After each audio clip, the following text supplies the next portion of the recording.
What's up, guys? It's EDA here, and we're going to be doing a preview of the upcoming weekend of football from the Premier League. Last time we spoke, we had previewed the Arsenal versus Luton game. Obviously, on the same day, we had Man City versus Aston Villa, both teams winning. Arsenal with a 2-0 victory over Luton, and Man City with a 4-1 victory over Aston Villa, both teams doing exactly what they needed to, and the pressure was slightly on Liverpool to get the victory against Sheffield United, a game which we all suspected that they'll get the victory in quite comfortably.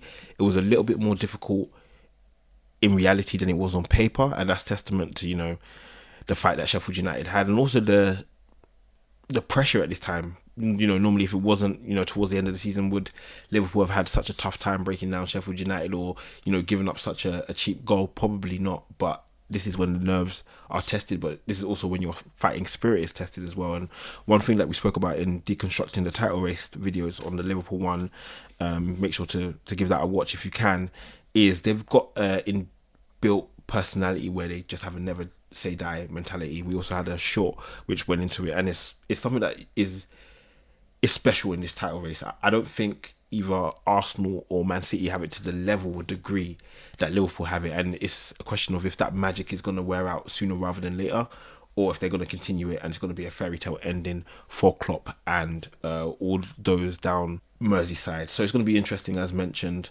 But we're going to review the upcoming Premier League fixtures. Obviously, we have a good slate of games in the weekend. I think there's some really tasty games, if I'm being honest, but our focus is going to be on the biggest games, which refer around the title race.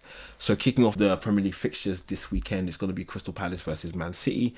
And one thing we know about Crystal Palace versus Man City is that Crystal Palace have been a little bit of a bogey side for a dominating Man City team who have normally had it all their own way.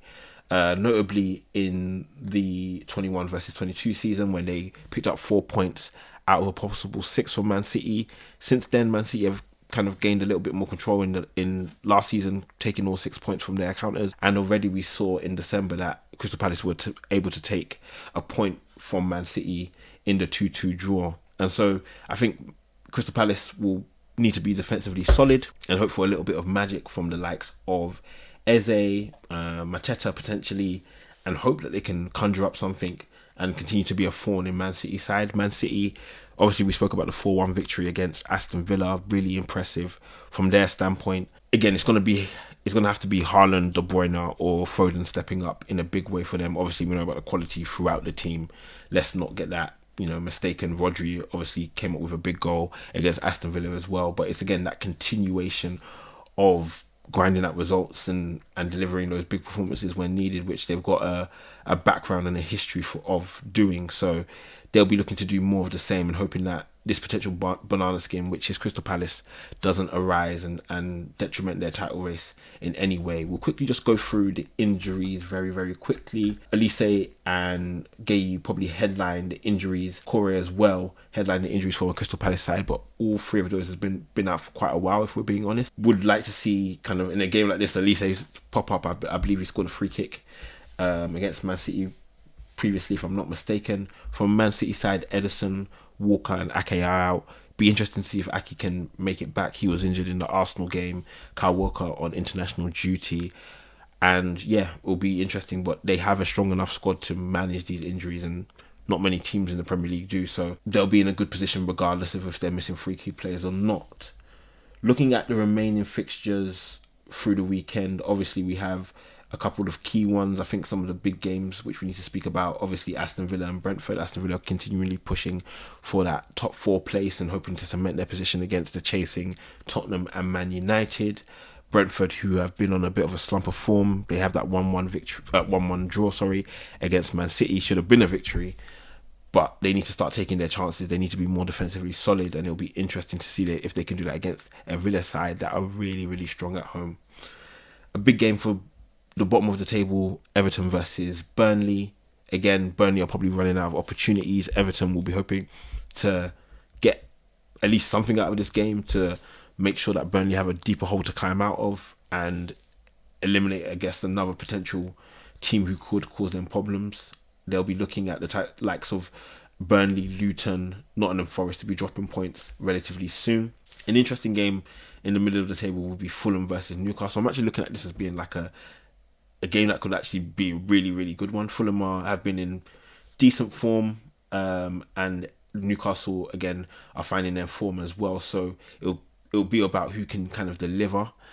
I'm excited to see Isak play. I'm excited to see Muniz play as well. So battle of two really exciting strikers who are in decent form at the moment, and it'll be interesting to see who will come out on top. Luton Town versus Bournemouth.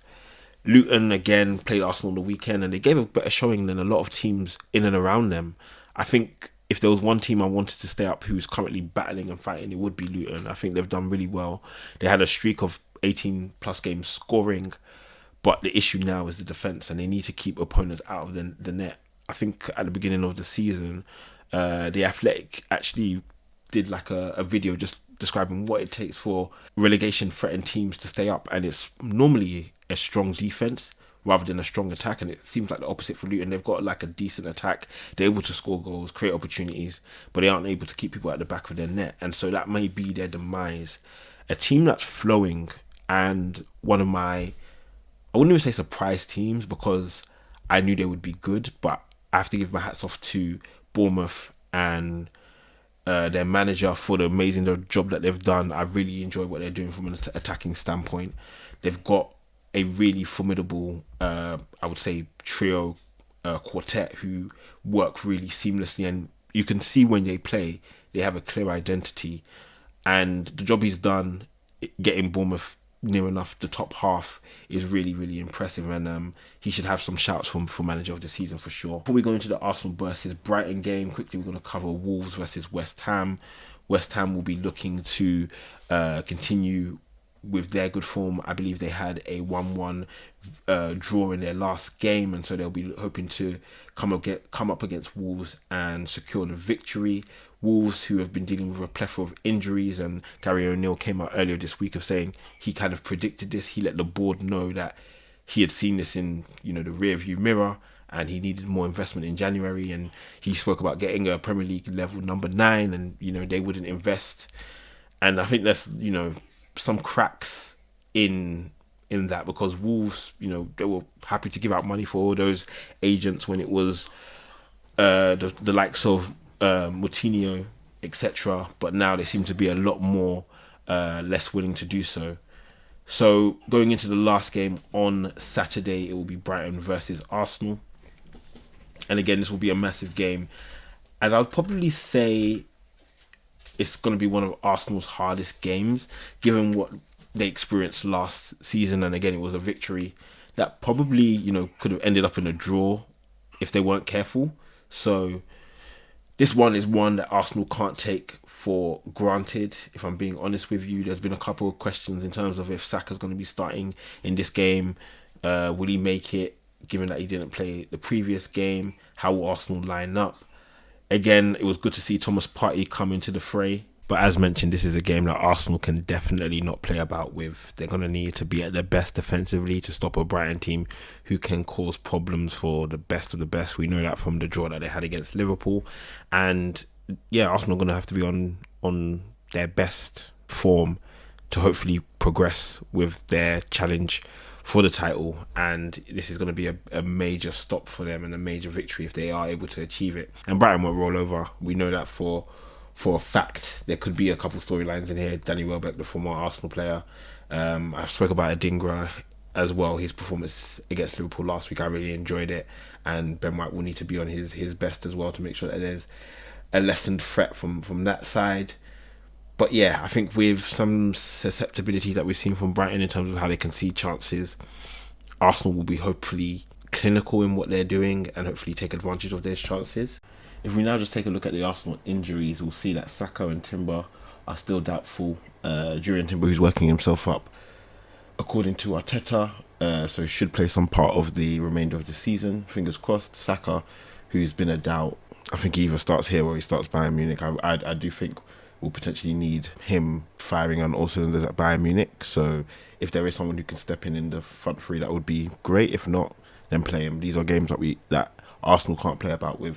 From a Brighton side, key things to mention: Adam Webster, Billy Gilmore, Evan Ferguson, Jack Hinslewood, James Milner, and we also have Matoma and Solly March are all big doubts for the game. We'll see who actually will line up for Brighton, but they've shown their strength, considering they've lost. A lot of these players are kind of crucial to what they do. They're still able to chug along and produce results and still in the top half of the table. So that's a big shout out to them as well. So as mentioned, Arsenal's head-to-head with Brighton is up and down. Brighton have always been a little bit of a thorn in the side for Arsenal. Earlier this season, they got the 2-0 victory. They'll be hoping for more of the same. And again, just like the case of Man City, they have a job to do and they need to do it well. Going back into the Premier League games, we've obviously mentioned Man United versus Liverpool, which we'll be covering in detail. Sheffield United versus Chelsea.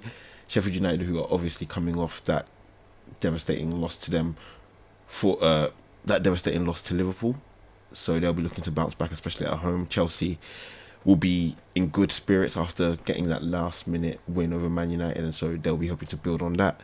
Tottenham and Nottingham Forest, key battle in terms of the battle for top 4 and also the relegation battle. I'll be looking at Tottenham to be getting the job done, but again, Nottingham Forest won't roll over. If we quickly just cover the Man City versus Liverpool game, as mentioned, there's a lot riding on this game. There's a bit of, I wouldn't say bad blood, but there's a bit of tension after the FA Cup game, given, you know, the celebrations from the Man United fans, how much Liverpool wanted it as well. Now Liverpool will be looking to, you know, achieve a treble instead of, you know, a quadruple, which seemed to be on for them, surprisingly. But now they'll be looking to get this victory, and this is one of the potential banana skins for a Liverpool team who consistently have fought back and consistently have performed in the Premier League, and that's why they see themselves at the top of the Premier League, deservedly so. This game will be as much about technical ability as much about passion.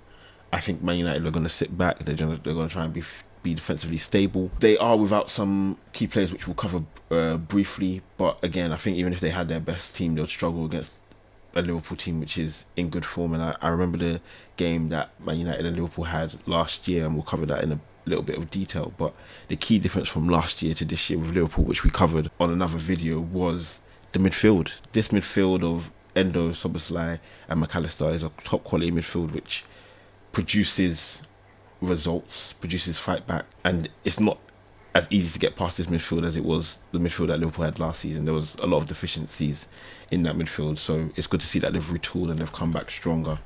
In terms of the injured players, as mentioned, Alisson will be injured. He's missed a couple of games. Kelleher continues to feature and be a staple in what Liverpool are doing. Key injuries, Jota as well. Joel Matip, who's been out for pretty much the whole season. Thiago, Trent as well, key misses for a Liverpool team who are charging towards the title. From a Man United standpoint, Casemiro, they've lost three of their centre-backs, Johnny Evans, Lisandro Martinez and Rafael Varane, and they've lost 2 of their left-backs, Luke Shaw and Malacia, and also another centre-back, Lindelof. So Man United are missing 4 centre-backs in a game you probably don't want to lose your centre-backs in. So it's going to be a tough out for them, no doubt about that. As mentioned, last year, you can see here the 2-1 victory that Man United have had over Liverpool. In recent times, this has been less frequent if we look at kind of the whole slate of matches that Man United and Liverpool have had over recent history. In terms of like competitive fixtures, Liverpool more times than not have come out with that advantage. Man United will be hoping to turn the tide, and they really need to do for their fans. After that Chelsea game, that was a brutal result, if I'm being honest with you. So that's the schedule and that's the lineup for all of the matches this game week. Really excited to see how the top 3 perform. Tricky fixtures in their own right for each of them. Man City having their bogey team, Arsenal having their bogey team to a degree, and Liverpool having one of their major rivals over the history of the game. So those 3 games are key games to watch out for. My sleeper game of the weekend will be Fulham versus Newcastle. I think that has an edge to it, and I'm hoping to see both strikers Isak and Muniz step up and, you know, show their quality.